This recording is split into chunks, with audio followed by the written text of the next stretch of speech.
أعوذ بالله من الشيطان الرجيم بسم الله الرحمن الرحيم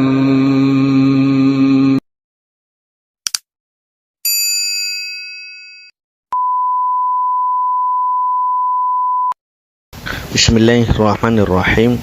Assalamualaikum warahmatullahi wabarakatuh.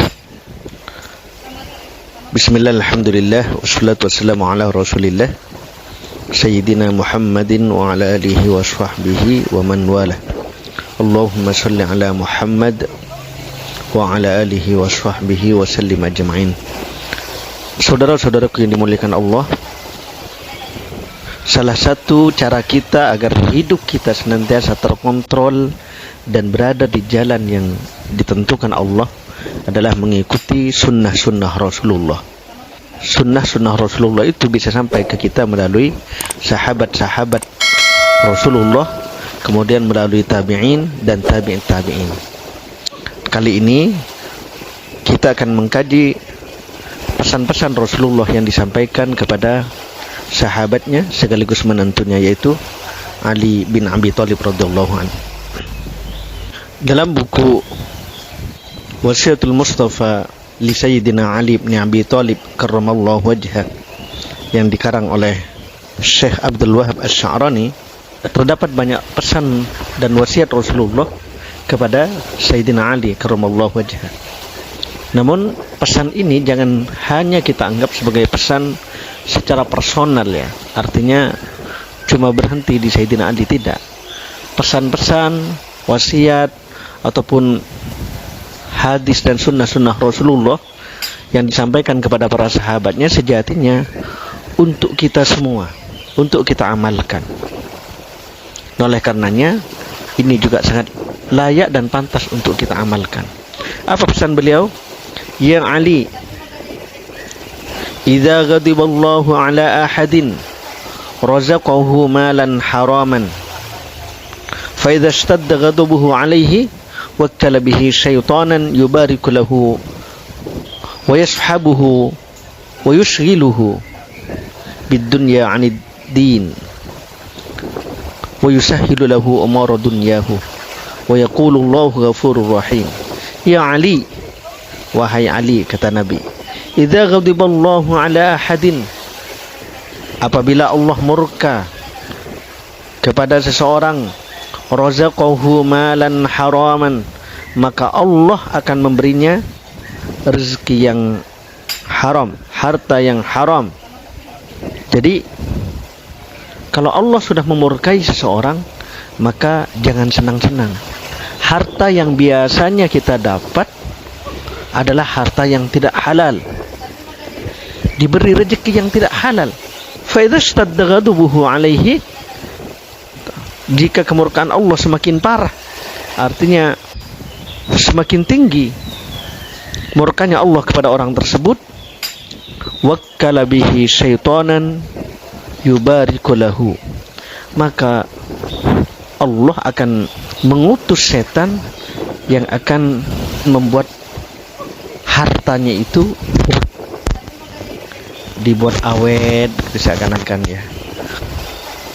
Wa yashabuhu, dan setan akan menemaninya. Gimana kalau manusia sudah ditemani setan terus, sudah menjadi sahabatnya? Sahabat ini, sahabah artinya teman yang sangat dekat, yang selalu menyertai. Wa yushghiluhu bid-dunya, dan setan itu nantinya akan menyibukkan orang tersebut bid-dunya, dengan dunia, dengan urusan dunia, anid dini, agar jauh dari urusan agama. Ketika setan menemani, maka orang tersebut akan dibikin sibuk dengan dunia, sibuk dengan urusan dunia. Urusan dunia membuat orang tersebut lupa, lalai dengan urusan-urusan akhirat, dengan urusan-urusan agama. Ada orang azan Allahu Akbar, Allahu Akbar, dia masih sibuk dengan pekerjaannya. Hayya 'alas shalah,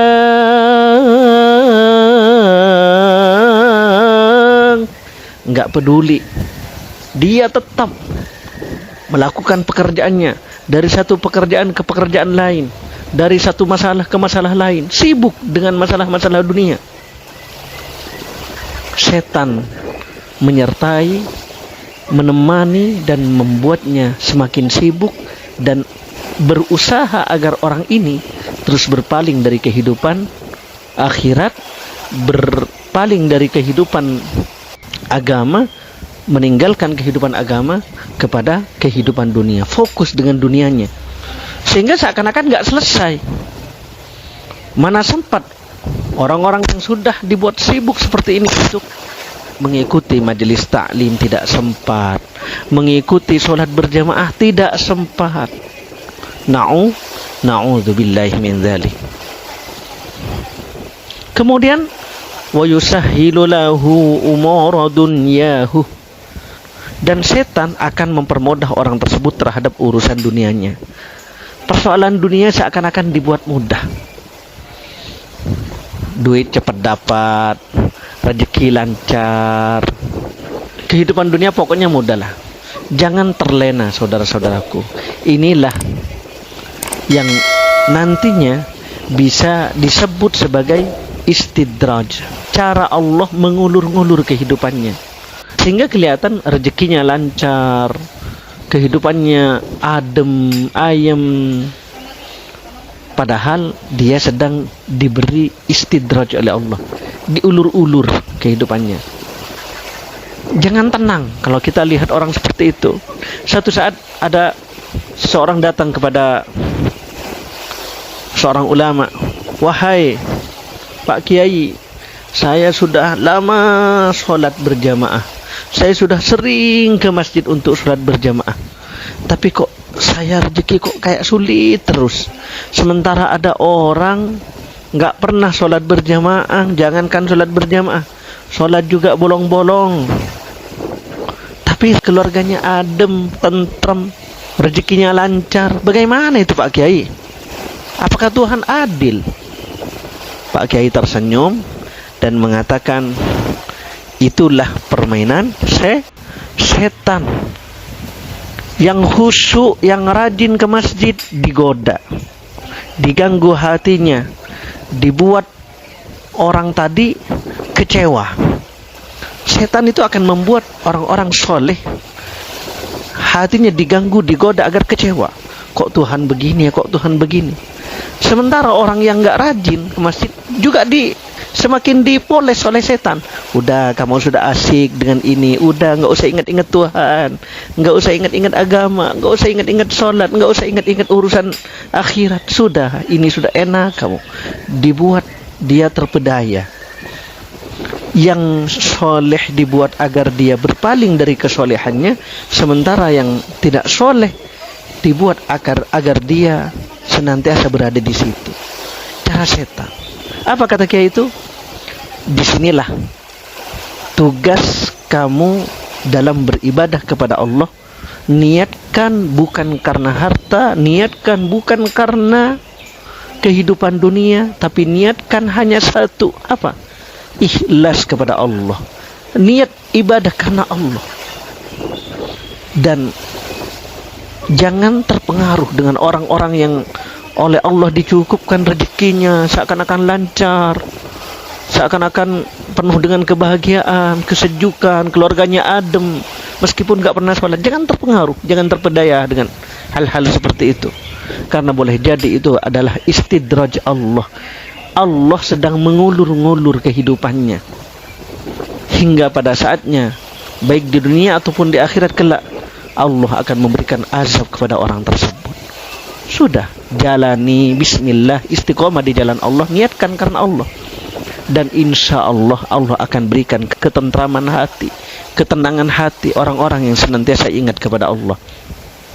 Allah berfirman, ala bi dzikrillahi tatma'innul qulub. Sesungguhnya dengan ingat Allah hati menjadi tenang. Ingat Allah, perbanyak zikir, sandarkan semuanya kepada Allah.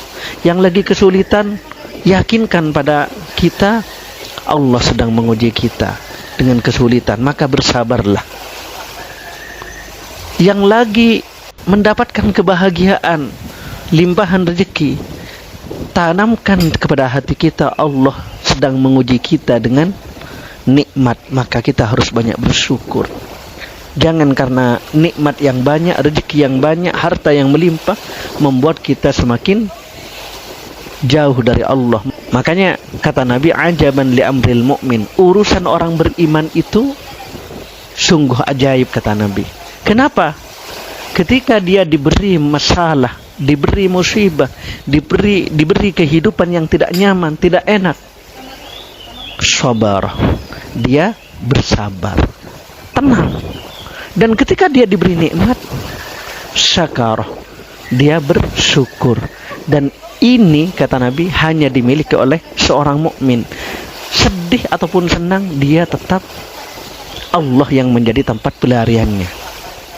Nah, oleh karenanya, saudara-saudaraku yang dimuliakan Allah, kita berusaha terus agar kita bisa terhindar dari murka Allah.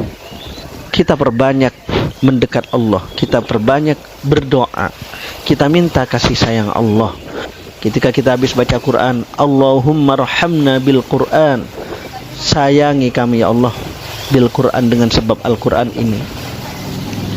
Atau setelah sholat kita baca Rabbana ghfir warham wa anta khairur rahimin, ya Rabbana, ya Tuhan kami, ighfir, ampuni kami, warham, dan sayangi kami, wa anta khairur rahimin. Banyak cara-cara kita untuk mendapatkan limpahan rahmat kasih sayang Allah Subhanahu wa ta'ala, termasuk membaca sholawat. Kenapa membaca sholawat bisa mendatangkan rahmat Allah, kasih sayang Allah?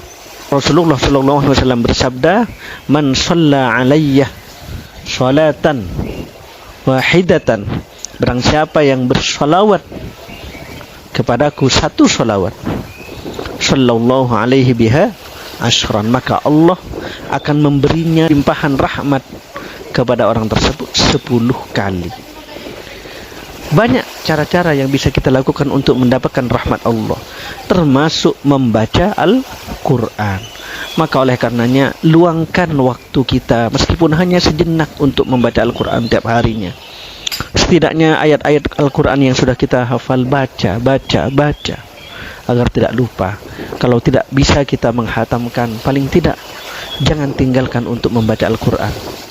Sahabat Rasulullah Utsman bin Affan radhiyallahu an sangat menyesal sekali kalau sehari beliau lalui tanpa membaca Al-Quran.